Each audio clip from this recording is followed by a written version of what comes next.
இது ஃபர்ஸ்ட் மலேசியாவின் செய்திகள் உங்களுக்காக.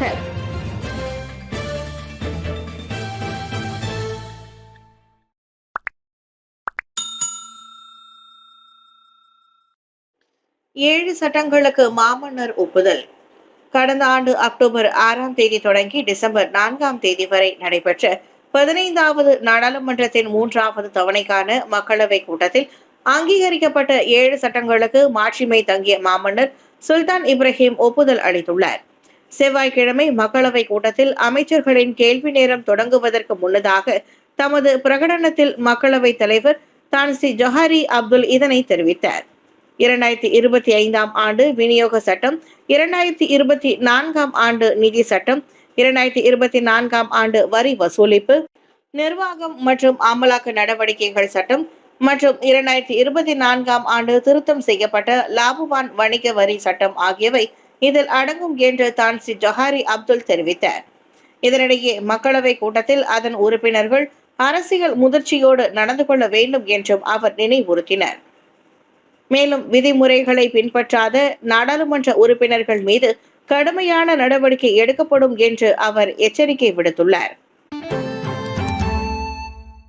நேர்த்தியான முறையில் காவடி எடுக்க கந்தன் காவடி திட்டம் அறிமுகம்.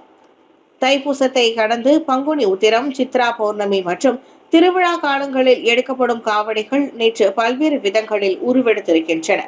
இருப்பினும் அதற்கெல்லாம் முதன்மையான தோல் காவடியே அத்தகைய காவடிகளை உருவாக்கும் விதம், அதை கொண்டு செல்லும் முறை மற்றும் அந்த சமயத்தில் ஆடும் பக்தி நடனம் ஆகியவை குறித்து கந்தன் காவடி எனும் புதிய திட்டத்தின் கீழ் விழிப்புணர்வு பட்டறை நடத்தவிருப்பதாக ஒருமைப்பாட்டு துணை அமைச்சர் செனட்டர் சரஸ்வதி கந்தசாமி தெரிவித்தார். மலேசிய இந்து தர்ம மாமன்றம் மற்றும் ஸ்ரீ ராதாகிருஷ்ணன் ஃபைன் ஆர்ட்ஸ் அகாடமியின் ஒத்துழைப்புடன் இந்த கந்தன் காவடி திட்டம் மேற்கொள்ளப்படுகிறது. முதற்கட்டமாக வரும் ஜனவரி 7ஆம் தேதி பண்டமாரானில் உள்ள சுப்பிரமணிய தேவஸ்தானத்தில் காலை மணி 8:30 தொடங்கி இரவு மணி 7 வரையில் இலவசமாக ஒரு நாள் நடைபெறும் என்று செனட்டர் சரஸ்வதி கூறினார். இப்பட்டறையில் எவ்வாறான காவடிகள் எடுப்பது, 48 நாட்கள் விரதம் உட்பட எத்தகைய சமய நெறிகளை பின்பற்றுவது போன்ற அனைத்து நெறிமுறைகளும் விரிவாக கற்றுத்தரப்படுவதாகவும் அவர் தெரிவித்தார். இளைஞர்களிடையே பக்தியுடன் ஒழுக்கத்தையும் நெறிமுறைகளையும் விதைப்பதே இத்திட்டத்தின் முதன்மை நோக்கம் என்று சரஸ்வதி விவரித்தார். ஒரு பங்கேற்பாளருக்கு 2000 ரிங்கெட் செலவில் PLKN 3.0 அமல். தேசிய சேவை பயிற்சி திட்டம் 3.0வை செயல்படுத்துவதற்கான செலவு முந்தைய 2 தொடர் திட்டங்களை காட்டிலும் குறைவாக இருக்கும் நிலையில் ஒரு பயிற்சியாளருக்கான மொத்த செலவு 2000 ரிங்கெட் என்று மதிப்பிடப்பட்டுள்ளது. 71,300 பேர் பங்கேற்றுள்ள உட்படுத்திய PLKN 1.0வை செயல்படுத்துவதற்கு ஆண்டுக்கு 56 கோடியே 50 லட்சம் ரிங்கெட் பயன்படுத்தப்பட்டதாகவும் 20,000 பங்கேற்பாளர்களை உள்ளடக்கிய PLKN 2.0வை செயல்படுத்துவதற்கு ஆண்டுக்கு 36 கோடியே 10 லட்சம் ரிங்கெட் பயன்படுத்தப்பட்டதாகவும் தற்காப்பு அமைச்சர் doctor Seri Mohamed Khaled Nordin தெரிவித்தார். 1 லட்சத்திற்கும் அதிகமான பங்கேற்பாளர்களை உள்ளடக்கவிருக்கும் PLKN 3.0வை செயல்படுத்துவதற்கு ஆண்டுக்கு 20 கோடி ரிங்கெட் தேவைப்படும். ஏனெனில் இத்திட்டம் மலேசிய ராணுவ படை முகாம்களில் மட்டும் செயல்படுத்தப்படாது, மாறாக பல்கலைக்கழகங்கள் மற்றும் பாலிடெக்னிக்குகளிலும் செயல்படுத்தப்படும் என்றார் அவர். கெடா தைப்பூசத்திற்கு சிறப்பு பொது விடுமுறை வழங்கும் மாநில அரசாங்கம். தைப்பூசத்தை முன்னிட்டு பிப்ரவரி 11ஆம் தேதி சிறப்பு பொது விடுமுறை வழங்க கெடா மாநில அரசாங்கம் முடிவு செய்துள்ளது. 1951 பொது விடுமுறை சட்டம் 369 செக்ஷன் 9(1)ன் கீழ் கெடா மாநிலத்தில் தைப்பூசத்திற்கான பொது விடுமுறை வழங்கப்பட்டிருப்பதாக மாநில துணை செயலாளர் டாக்டர் நஸ்தான் முஸ்தபா தெரிவித்தார். கெடா மாநில இந்துக்கள் தைப்பூசத்தை கொண்டாடும் வகையில் மாநில அரசாங்கம் விடுமுறை வழங்க அனுமதித்ததாக கடந்த ஜனவரி 22ஆம் தேதி அதன் மந்திரி புசார் டாக்டர் ஸ்ரீ முகமது சனசி முகமது நூர் கூறியிருந்தார்.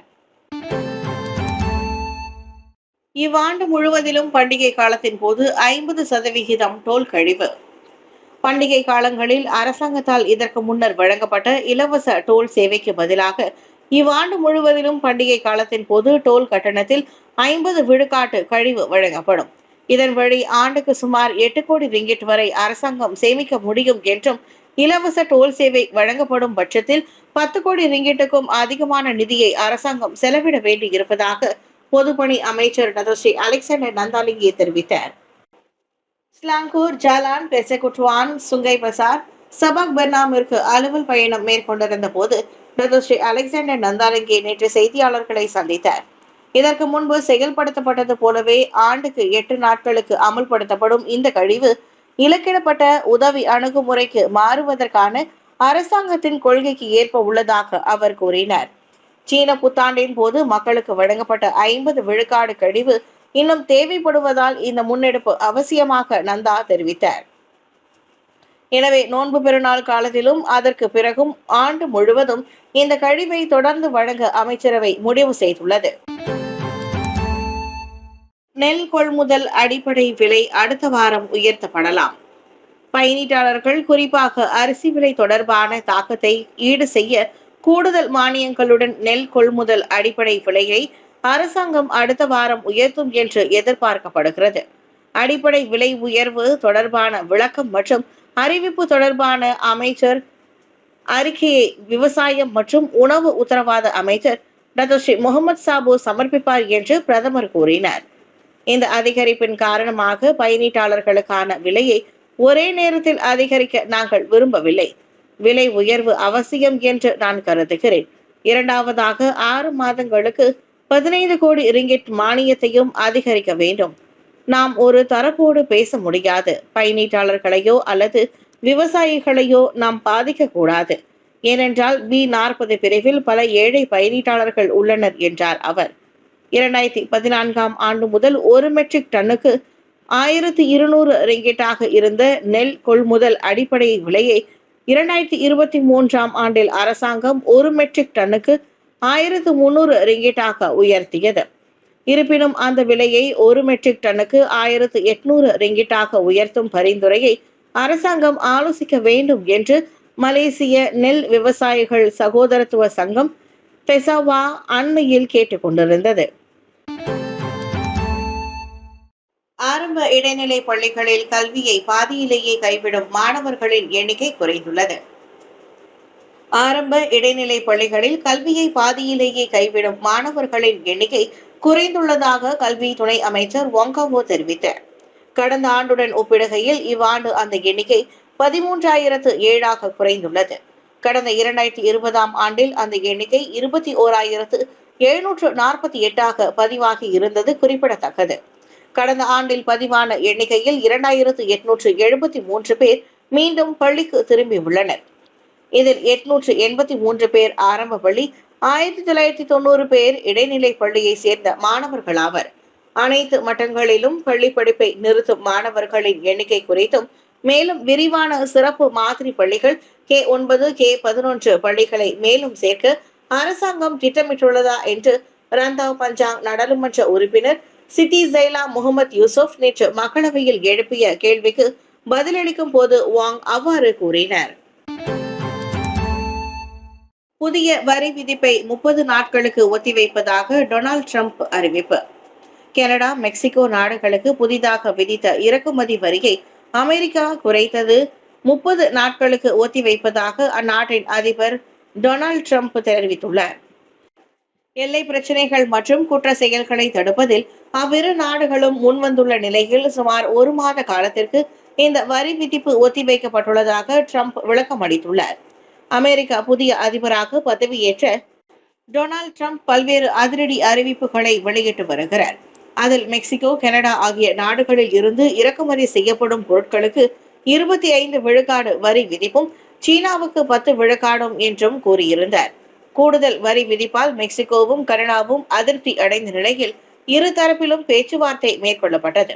சட்டவிரோத குடிநுழைவு, சட்டவிரோத பண பரிமாற்றம், போதைப் பொருள் கடத்தல் ஆகியவற்றை கட்டுப்படுத்தும் விதமாக எல்லை வலுப்படுத்தப்படுவதில் அவ்விரு நாடுகளும் ஒப்புக்கொண்டதால் வரி விதிப்பை ஒத்திவைப்பதாக ட்ரம்ப் குறிப்பிட்டுள்ளார்.